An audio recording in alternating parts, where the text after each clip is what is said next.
오늘은 여호와께서 구하시는 것은 이라고 하는 제목의 말씀으로 함께 은혜를 나누고자 합니다. 우리는 해마다 10월 마지막 주일을 종교개혁주일로 지킵니다. 종교개혁은 신앙 부흥운동이지요. 우리가 근원으로, 신앙의 근원, 본질로 돌아가자라고 하는 운동입니다. 그래서 라틴어로 ad fontes라고 하는 말을 쓰죠. 이것은 근원으로 돌아가자, back to the sources라고 하는 근원으로 돌아가자. 그러니까 신앙의 본질로 돌아가자라고 하는 그런 의미가 있는 것이지요. 신앙의 근원, 신앙의 본질로 돌아가는 그 길은 어떤 길입니까?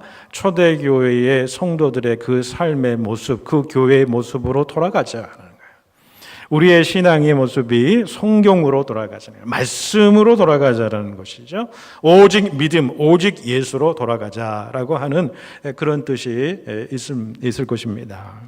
우리가 종교개혁주의를 맞이해서 우리 자신의 신앙을 이렇게 돌아볼 수 있는 그런 기회, 신앙의 본질 를 다시 한번 되찾는 그런 기회가 되는 오늘 주일이 될 수 있기를 바랍니다.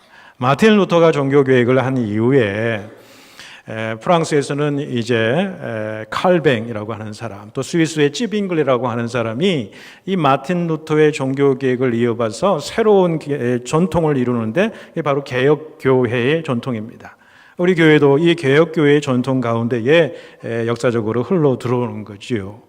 이 개혁교회에서 가장 중요한 모토가 무엇이냐면은 종교개혁부터 지금까지 무슨 얘기를 하냐면 semper reformanda라고 하는 단어를 씁니다. 이게 무슨 말이냐면 라틴어인데 semper라고 하는 단어는 always, 항상 이런 뜻이고요.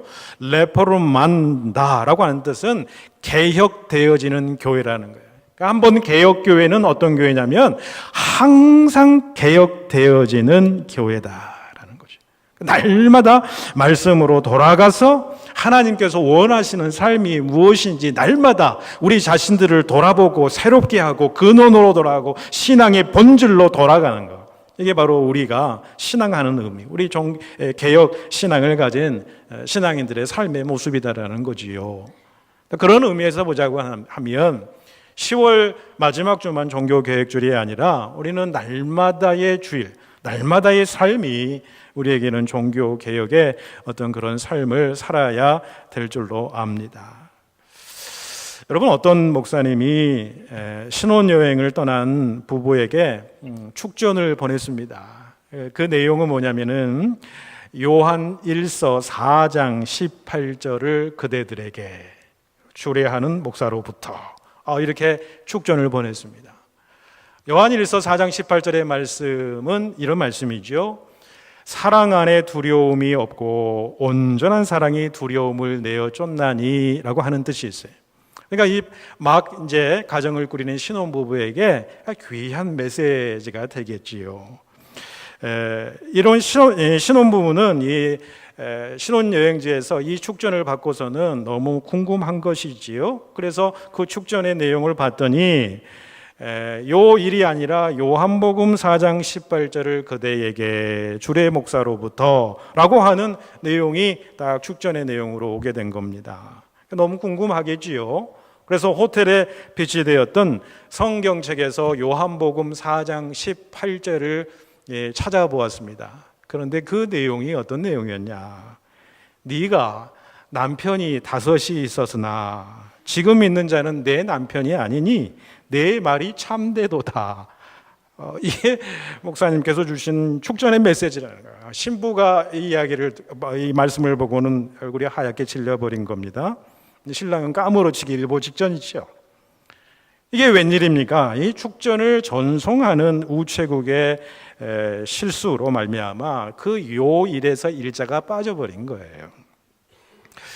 여러분, 우리는 때때로 우리가 원하는 것, 우리의 마음에 담는 것들을 이야기를 하고 전달을 하는데 그것이 잘못 전달이 되어서 때로는 곤욕을 치르고 오해를 불러일으키는 경우가 종종 있다라는 거예요. 내 본 마음은 이래요. 그런데 이게 전달이 잘 안 된 거지요. 잘못 전달이 된 것이지요. 내가 마음속에 진정 원하는 것은 이것인데 그대로 전달이 되지 않은 거예요. 그럴 때 어떻습니까? 마음이 답답하겠지요. 자, 그런데 저는 하나님도 그런 답답한 마음을 가지고 있지 않으실까 그런 생각을 해보게 됩니다. 너희를 향한 내 마음, 그 하나님의 마음이 이러할진데 그것을 내가 알아주지 못하는 거예요. 우리가 알아주지 못하는 거예요. 하나님 답답하시지요. 하나님께서 원하시는 바는 이것인데 하나님께서 그 원하시는 바를 우리가 잘못 이해하는 것이지요. 또는 그 하나님이 원하시는 바 그 뜻을 외면해 버리는 거예요. 더 나아가서는 그 하나님의 뜻을 왜곡해 버리는 것입니다. 그래서 자기는 하나님 앞에서 잘 살고 있다. 하나님의 그 뜻을 내가 받들어서 살고 있다라고 여깁니다. 그러면서 자기 기준을 가지고서 남을 쉽게 평가를 하고 판단을 하고 비방하고 정죄하는 그런 모습이 있다라는 것이지요. 그럴 때 하나님의 그 마음이 얼마나 답답하실까 그런 생각을 해보게 됩니다. 여러분, 우리가 신앙의 본질을 회복한다는 것은 다른 것이 아니라고 생각합니다. 우리가 하나님의 그 마음을 잘 헤아려 아는 것이겠죠. 하나님의 그 마음이 어디를 지금 향하고 있는 것인가 그걸 잘 알고 알아가는 것일 것입니다. 하나님께서 진정 원하시는 것이 무엇인지를 알고 하나님이 기뻐하시고 온전하시고 원하시는 그 마음과 뜻을 우리의 삶 속에서 이루어드리는 그 삶을 살아가는 것, 여러분, 이것이 바로 우리의 신앙의 근본, 근원, 본질을 회복하는 일이 아닌가 그런 생각을 해보게 되는 것이지요. 그래서 오늘 말씀을 통해서 정말 하나님께서 구하시는 삶이 어떤 삶인가 우리가 말씀을 통해서 살펴보기를 원하는 것입니다. 먼저 하나님의 마음을 답답하게 했던 이 미가 선지자 시대에 오늘 본문의 그 상황을 한번 살펴보시죠. 여러분, 미가 선지자가 살고 있었던 그 유다 왕국은 시시각각 변해가는 그 강대국들에 둘러싸여서 바로 바벨론과 그 남쪽의 그 이집트의 그 강대국의 그 세력의 그 판도의 틈새에서 마치 고래 싸움에 새우등 터지는 격으로 이래도 저래도 순환을 받고 있는 그런 상황이었어요. 외부적으로 엄청난 순환의 상황이죠. 그런데 내부적으로 바라보게 되면은 또 남과 북이스라엘과 남유다가 대치되는 상황 속에서 남유다의 권세가들, 이 지도자들이 온갖 부도덕과 부정의가 온 나라를 휩쓸고 있었다라고 하는 사실을 보게 됩니다. 사회적으로는 완전히 부패한 사회상을 보이게 되지요. 상거래는 공정을 완전히 상실해 버립니다. 상인들이 저울 눈을 속이고 관리들은 부패하게 되어버리는 거지요. 또 종교 생활은 어떻습니까? 허위의식만 남아서 속으로 썩어져 문드러져 가고 있었다는 거예요. 이런 시대의 모든 가치는 눈에 보이는 것으로 대치되어 버렸다는 거예요. 그러니까 이런 시대일수록 외형에 치중하게 되는 거죠. 하나님 앞에 제물을 드리고 제사를 지낸다고 하는 그런 차원에서도 보면 규모적으로는 어느 때보다 아주 거창한 제사를 드리는 겁니다. 그런데 더 심각한 것은 무엇이냐면은 이교적인 어떤 제사 의식까지 비로와서 제사를 드리는 그들의 모습을 보게 된다는 거예요. 그게 바로 7절의 말씀입니다. 내 허물을 위해서 내 맏아들을, 내 영혼의 죄를 위해서 내 몸의 열매를 드릴까, 이렇게 이야기를 한다는 거예요. 여러분, 뭡니까? 내 허물을 사하기 위해서 내 영혼의 죄를 사함을 받겠다고 하면서 어떤 식으로 예배를 드립니까? 제사를 드립니까? 이방 사람들이 우상을 섬기듯이 자신의 맏아들을 끓는 기름 속에서 가마 속에 넣어버리고 자기 몸에 상처를 내고 피를 흘리는 가학행위를 하면서 이것이 하나님을 섬긴다고 하고 자신의 영혼의 죄를 속한다라고 하는 그러한 것들로 하나님을 찬양하고 예배드렸다라는 거지요. 그래서 오늘 미가 선지자가 그 하나님의 마음을 전달하는 것입니다. 그것으로는 안 된다는 거지요. 그러면서 오늘 말씀 가운데 뭐라고 이야기합니까? 1년 된 송아지를 가지고요, 천만에요. 그거 가지고 하나님께서 받으시지 않는다는 거예요. 여러분, 이스라엘의 제사 가운데에 가장 최고의 가치를 지닌 제사가 어떤 제사냐면 1년 된 송아지, 그것도 수송아지를 가지고 제사를 지내는 거예요. 1년 된 수송아지는 가장 귀한 제사고 가장 값어치가 나가는 제물이기도 했어요. 이런 가장 값어치 나가는 그 제물을 통해서 하나님께 드린다고 할지라도 그것이 하나님 앞에는 참된 예배가, 제사가 아니다라고 하는 사실을 예수님 하나님께서 말씀해 주고 있는 것이지요. 그러면서 뭐라고 이야기해 계십니까? 천천의 순양이나 만만의 기름으로도 안 된다라고 하는 거죠. 하나님께서 원하시는 것은 형식이 아니다라는 겁니다. 거칠애가 아니다라는 거지요. 남들에게 보여지는 것이 아니다라는 거예요. 하나님께서 진정으로 원하시는 것은 무엇이냐면 하나님을 향한 우리의 온전한 마음을 하나님 앞에 드리기를 원하신다는 거예요. 온전한 우리들의 삶의 모습을 하나님 앞에 드리기를 원한다는 거죠. 우리의 모든 삶의 영역에서 하나님 앞에 온전히 드려지는 삶, 하나님께서 기뻐하시는 삶의 예배를 드리기를 원하신다라고 하는 사실을 주님께서 말씀하고 계시는 겁니다. 자, 그러면서 미가는 구체적으로 하나님께서 우리에게 구하시는 것이 무엇인지 세 가지의 것들을 말씀하고 있습니다. 그 말씀이 바로 8절에 있는 말씀입니다. 8절에 있는 말씀을 우리가 한번 같이 한 목소리로 우리에게 주신 하나님의 말씀으로 받아들이면서 함께 8절 말씀 봉독하시겠습니다. 시작.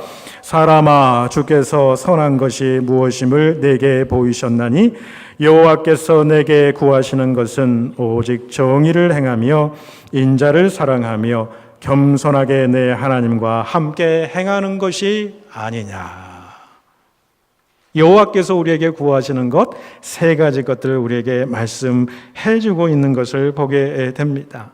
하나님께서 진정 원하시는 삶, 우리에게 구하시는 삶의 모습을 살아가는 것이 바로 우리의 신앙의 본질을 회복하는 것이겠지요. 그 첫 번째가 여러분 무엇입니까? 오직 정의를 행하라. 정의를 행하라. 이렇게 이제 말씀을 합니다. 여러분, 정의라고 하는 단어가 히브리어 원어로 보면은 미시파트라고 하는 단어가 있습니다. 이 미시파트라고 하는 단어는 어떤 때 쓰이냐면은 재판장이, 판관이 공정하게 판결을 내리는 것을 가리킬 때에 사용되는 단어가 바로 미시파트, 이 정의다라고 하는 것이지요. 그런데 이 판결을 내리는 판사는 무엇을 상징하냐면 이 세상을 창조하시고 섭리하시고 또 운영해 나아가시는 또 그 하나님, 그리고 최종적으로 이 세상과 우주 만물을 심판하시는 그 하나님께서 우리를 심판하게 하실 때에 하나님의 그 공정성을 우리가 이야기를 한다라는 것을 보게 됩니다. 그러니까 정의를 이야기할 때에 정의는 판결을 내릴 때 공정하게 하는 것을 의미하는 것이에요. 그런데 무엇이 공정하다고요? 공정의 기준이 무엇이냐면은 그 기준이 누구한테 있냐면 하나님한테 있다라는 거예요. 그 기준이 말씀의 기준이 된다라고 하는 거죠. 그러니까 정의라는 것이 무엇이냐면은 하나님 앞에서 하나님의 기준으로, 그러니까 말씀의 기준으로 우리의 삶의 모습이 과연 공정한가, 올바른가, 무엇이 옳고 무엇이 그런가라고 하는 것을 질문하는 거지요. 그래서 사실은 정의의 더 근원적인 의미, 또 정의를 이루는 길은 어떤 길이냐면 하나님과의 바른 관계 속에서 우리는 시작이 되더라는 거예요. 왜? 하나님께서 공정하게 판단하시기 때문이라는 거예요. 그러니까 하나님과의 바른 관계 속에서 우리의 정의의 길이 이루어진다라고 하는 사실이에요. 그러니까 세상 속에서 우리가 하나님의 정의를 이루려면 어떻게 해야 되는 겁니까? 철저하게 하나님의 뜻대로 살아야 되겠지요. 엄격하게 말씀을 우리 자신의 삶 속에 적용해야 되겠지요. 거기에는 조금 더 틈을 주어서는 안 된다라고 하는 거예요. 그런데 우리가 생각해 볼 건 이거예요. 문제는 방향이다라는 거예요. 여러분, 우리가 정의를 이야기할 때 우리는 사회 정의를 이야기하고 사회의 부패성을 이야기하고 다른 사람은 죄와 죄악의 결과로서 일어난 일들을 우리가 비판하고 판단하고 정죄하는데 우리는 거기에 온통 마음이 쓰여 있다는 거예요. 그런데 하나님이 말씀하신 정의는 사실 그렇지 않아요. 하나님의 판단 하에서 하나님이 보시는 앞에서 과연 공정한 삶을 살아가는가? 하나님 보시는 앞에서 나뿐만 아니라 다른 사람과의 관계 속에서 모든 사람에게 하나님께서 그 좋을 줄을 달아놓으신다는 거예요. 그러니까 우리가 하나님 앞에서 바른 관계 속에서 살아간다라고 하는 것은 여러분 무엇입니까? 남들에게만 엄격한 잣대를 드러내고 적용하는 것이 아니라 또 나에게는 관대한 그런 어떤 관계, 그런 것들을 바라보는 것이 아니라 여러분 남들에게는 오히려 관대하고 자기 자신들에게는 엄격한 잣대, 하나님의 말씀의 기준에서 잣대를 들여대는 것이 하나님의 정의를 이루는 일의 시작이다라고 하는 것을 우리가 꼭 기억해야 된다는 겁니다. 여러분, 예수님 당시에 간음 현장에서 그 현장에서 붙잡힌 여인이 예수님 앞으로 끌려온 일이 있습니다. 율법대로라고 한다면은 여인은 돌에 맞아 죽어야 하는 것이 마땅한 일이었지요. 그리고 이미 사람들의 손에는 이미 돌이 다 들려져 있었습니다. 그런데 그들을 향해서 예수님께서 하신 말씀은 무엇입니까? 돌로 치려고 하는 사람들의 그 정곡을 찌르시는 말씀을 합니다. 무슨 말씀을 하세요? 너희 중에 죄 없는 자가 먼저 돌로 치라라고 이렇게. 그러니까 그 예수님의 말씀이 그 심령 가운데 빛으로 꽂히는 거지요. 그들의 영혼을 찔리게 되는 것입니다. 양심의 눈이 열리게 된 거지요. 그러면서 자신의 죄악됨을 바라보게 되었어요. 그러면서 자기가 손에 쥐었던 돌들을 다 내려놓고 그 자리를 떠나는 장면을 우리가 보게 됩니다.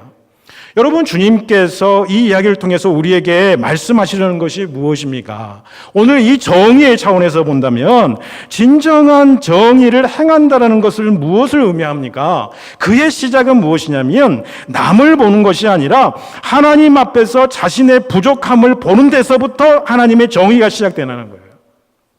진리의 말씀에 자신을 비추어 보면서 나 같은 죄인 살리신 하나님의 은혜에 감사한다는 거예요. 내가 하나님 앞에서 얼마나 부끄러운 자인가라고 하는 사실을 깨닫는 데서부터 시작이 된다는 것이죠.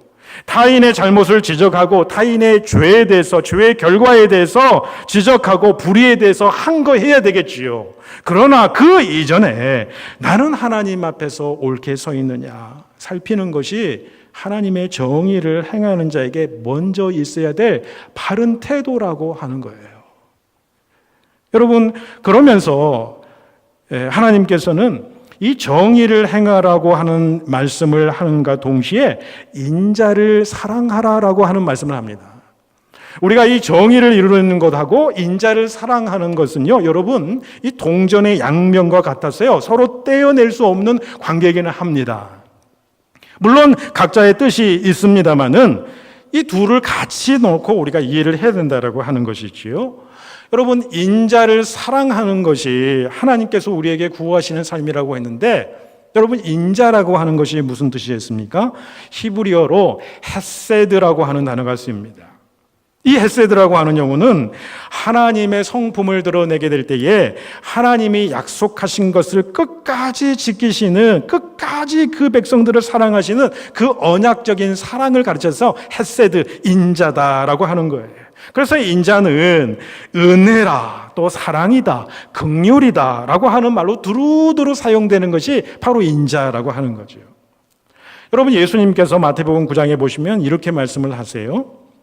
예물을 제단에 드리다가 형제와 불화한 것이 생각나거든 예물을 거기 두고 가서 형제와 화목하고 나서 예물을 드리라라고 하는 그런 말씀을 하게 됩니다. 이게 무슨 말씀입니까? 하나님께서는 형식적인 외별보다도 참 사랑과 화해의 삶을 원하신다라고 하는 것이지요. 그러니까 인자를 사랑한다라는 것은 무엇을 말합니까? 우리가 그 하나님의 받은 은혜와 그 사랑을 마음에 품고 그 긍휼의 마음을 주변의 사람들에게 펼쳐 보이는 거예요. 사랑을 실천하는 그런 삶을 살아가는 것이, 긍휼의 삶을 베푸는 것이 인자를 사랑한다라고 하는 그런 표현이 되는 거예요. 그러니까 여러분 가만히 생각해 보면은 하나님이 우리에게 구하시는 삶, 이 정의와 인자를 사랑하는 삶은요, 그 방향이 다르다라는 것을 보게 됩니다. 여러분, 하나님이 우리에게 원하는 정의의 삶은 먼저 우리에게 요구하는 것이 무엇이냐면은 내 자신에게 엄격하게 적용되어야 한다고 하는 반면에, 인자를 사랑한다는 것은 무엇입니까? 남들에게 풍성하게 베풀어주는 그 사랑을 이야기하는 것이지, 다른 사람들을 불쌍히 여기는 마음을 이야기하는 것입니다. 다른 사람의 연약함에 대해서 안타까워 생각하는 그 마음을 이야기하는 거예요. 다른 사람의 잘못을 책망한 것에 앞서서 그 사람의 영혼을 향해서 애통해하는 마음, 이것이 인자를 사랑하는 마음이에요. 다른 사람들의 명백한 죄를 그냥 묵과시키거나 죄의 악한 결과를 그냥 넘기자는 그런 말씀이 아닙니다. 죄를 미워하지만은 그 죄인을 불쌍히 여기는 그 마음, 그 하나님의 마음을 함께 품으라고 하는 사실이에요. 이것이 같이 간다라는 거예요. 하나님의 정의와 인자는 다 같이 간다. 그것이 우리 인생을 향하는 하나님의 그 마음이고 우리를 향하신 원하시는 뜻이다라는 거예요. 여러분, 쉽게 설명하자면 이것을 예로 들어 한 예화를 들어서 여러분에게 이야기하면 이렇습니다. 1900년도 초에 미국의 어느 뉴욕의 한 법정에 한 노인이 빵을 훔친 죄로 재판을 받았습니다. 노인은 배가 고파서 빵을 훔쳤다고 그렇게 이야기를 합니다. 그런데 판사가 판결을 내리기로 노인에게 $10의 벌금형을 내렸어요. 1900년도에 $10라는 것은 굉장히 큰 돈이라고 볼 수밖에 없지요. 이 노인이 아무것도 가진 것이 없어서 빵을 훔쳐서 자기의 목숨을 연명할 수밖에 없는 상황 속에서 그 벌금을 낼 수 있는 여유가 없었겠지요. 그러니 그 벌금을 못 내면 감옥에 가야 할 수밖에 없었습니다. 그런데 재판이 다 끝난 후에 이 판사가 법복을 벗고 내려와서는 이 노인을 끌어안고 눈물을 흘립니다. 그리고 법정 안에 있는 모든 방청객들에게 이런 이야기를 합니다. 저도 법복을 벗고 이곳으로 내려오면 저도 평범한 뉴욕 시민입니다. 이 노인이 빵을 훔치지 않으면 안 되게 만든 사람들은 바로 우리들 아닙니까? 우리 사회 아닙니까? 우리가 죄인입니다. 이 노인의 벌금은 제가 대신 내도록 하겠습니다. 여러분들도 이 노인을 방치한 책임으로 50센트씩 모아주시기를 바랍니다. 그렇게 이야기를 했어요. 그날 노인은 $47 50센트를 받아서 돌아가게 되었어요. 여러분, 이 판사가 누구냐면 뉴욕의 시장직을 3번이나 역임을 했던 피오델로 라과디리아라고 하는 판사요 시장이었습니다. 이분은 역사적으로 판사 시절에 아주 공정했고 특별히 빈민자들에게 우호적인 판결을 많이 내렸던 사람으로 뉴욕의 영웅이라고 불리우는 그런 애칭을 가지고 있는 그런 사람입니다. 그래서 그의 이름을 따라서 1939년에 문을 연 뉴욕의 JF 케네디 공항 말고 다른 공항이 있는데 그 공항의 이름이 뭐냐면 라과디아 공항입니다. 그의 이름을 본받아서 따서 그 공항 이름을 지었던 것이죠. 여러분, 이 이야기에서 무엇을 이야기해 주고 있습니까? 그 노인에게 법에 따라서 판결을 내리죠. 죄값을 치르게 했다는 거. 이게 정의입니다. 그런데 정죄하기보다는 불쌍히 여기는 그 마음으로 사랑을 베풀었던 그 판사의 마음, 이게 여러분 하나님의 정의와 하나님의 인자를 삶으로 옮겨드리는 삶이라고 하는 거죠. 여러분, 이 삶을 살았던 분이 바로 우리 예수님 아니십니까?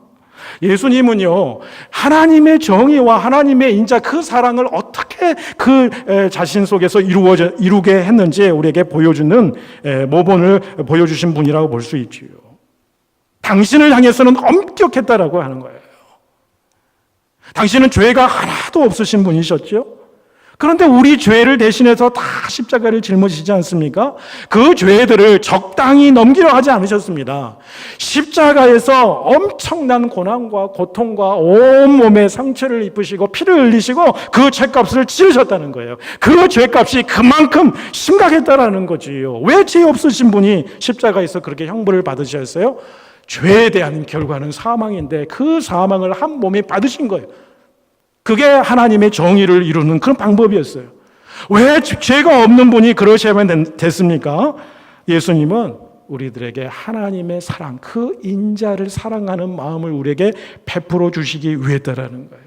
그래서 그 무서운 정의를 자신의 몸으로 감당했다라는 거예요. 그러면서 하나님의 사랑, 하나님의 인자를 드러낸 삶이 바로 예수 그리스도의 삶이다라는 거예요. 그래서 아주 유명한 신학자입니다만 그분이 무슨 얘기를 하냐면 십자가의 사건이라고 하는 것은 하나님의 정의와 하나님의 인자가 키스한 사건이다. 그렇게 얘기를 했습니다. 여러분, 우리의 삶은 어떤지요? 우리는 주님의 모습과 반대로 살아온 것이 아닐까? 남들을 향해서는 엄격한 잣대를 들여야 되지 않습니까? 그래서 비판하면서 자신에 대해서는 관대한 삶의 모습을 가진 것이 아닐까요? 우리의 삶이 정말 성숙하지 못하고 예수 그리스도의 완전한 분량으로 나아가지 못하는 이유가 무엇일까요? 바로 이 정의의 문제가 있다는 거예요. 자신에게 엄격하게 하나님의 말씀을 적용하지 않기 때문에, 하나님의 말씀 앞에 끼어지는 삶이 없으면 우리는 그 하나님의 마음을 받을 수가 없다는 거예요. 그러니 남을 용납하고 용서하는 길이 우리에게 있을 수 없다는 거예요. 내 자신의 깊이를 바라보고 하나님 앞에서 깨어진 심령으로 하나님의 인자한 마음을 마음에 품고 세상을 향해서 주변 이웃들을 향해서 나아가게 될 때에, 그때에 하나님의 그 마음을 우리가 갖게 되고 우리의 삶의 모습이 주님께 영광 올려드리는 주님의 모습에 합당한 모습으로 우리가 살아가게 되더라라는 사실을 보게 된다는 겁니다. 마지막으로 하나님께서 우리에게 진정 원하시는 삶은 마지막에 뭐라고 이야기합니까? 겸손하게 내 하나님과 함께 행하라. 그런 말씀을 합니다. 겸손하게 하나님과 함께 동행하는 삶을 몸소 보여주신 분도 바로 예수님이시다라는 거예요. 여러분, 예수 그리스도의 삶을 한 문장으로 나타내라 그러면 이런 삶일 거예요. 하나님에 대해서는 언제나 예수, 하나님의 뜻에 대해서는 항상 예수였습니다. 그런데 세상을 향해서는 자신의 욕심과 욕심의 소욕과 자신의 뜻을 향해서는 언제나 아니요라고 하는 그런 삶을 살았다는 거예요. 그러니까 겸손하게 하나님과 함께 행하는 삶이 뭐예요? 겸손하다는 것은 하나님 앞에서 자기 자신을 낮추는 것이지요. 자신의 욕심의 생각과 뜻과 정욕을 내려놓고 십자가에 못 박고 내 안에 예수 그리스도를 모시고 하나님과 더불어 살아가는 삶이 여러분 하나님과 겸손히 동행하는 삶이라는 거죠. 그래서 사도 바울이 이야기를 하지 않습니까? 너희 자신을 죄에 대하여는 죽은 자요 예수 그리스도 안에서 하나님을 대하여는 산 자로 여길지어다. 그러면서 갈라디아 5장 24절에도 그리스도 예수의 사람들은 육체와 함께 그 정욕과 욕심을 십자가에 못 박았느니라. 여러분, 이것이 겸손한 마음으로 하나님과 함께 행하는 삶이에요. 하나님과 함께 걷는 삶이에요. 하나님과 동행하는 삶이에요. 철저하게 하나님의 말씀에 겸손한 심령으로, 낮아진 심령으로 그 말씀을 받아들이고 순종하는 그런 삶을 이야기한다는 거예요. 여러분, 오늘 우리는 하나님께서 우리에게 구하시는 세 가지, 그 세 가지를 우리가 참 마음에 품기를 원합니다. 여러분, 호세아 12장 6절에도 보시면요, 똑같은 말씀을 합니다.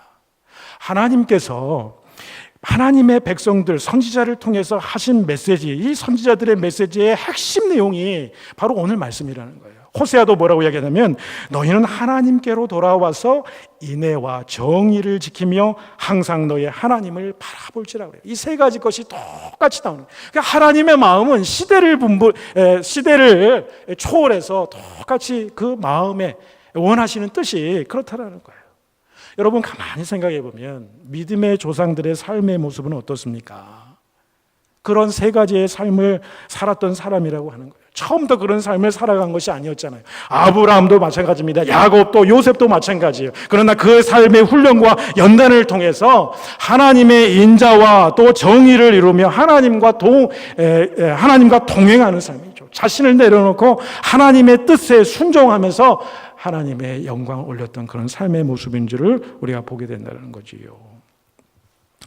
한 가지 이야기를 나누고 말씀을 마치고자 합니다.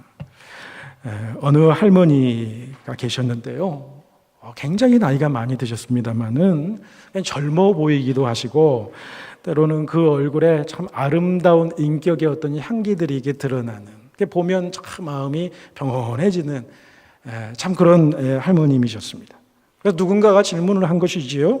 할머니, 도대체 어떻게 그런 얼굴을 가질 수 있습니까? 어떤 화장품을 쓰십니까? 그렇게 물었더니 그 할머니가 이렇게 대답하더라는 거예요. 물론 진짜 있었던 일보다도 교훈적인 이야기라고 생각하는데 참 말씀이 아름답습니다. 대답이 이래요. 저는 화장법이 다릅니다.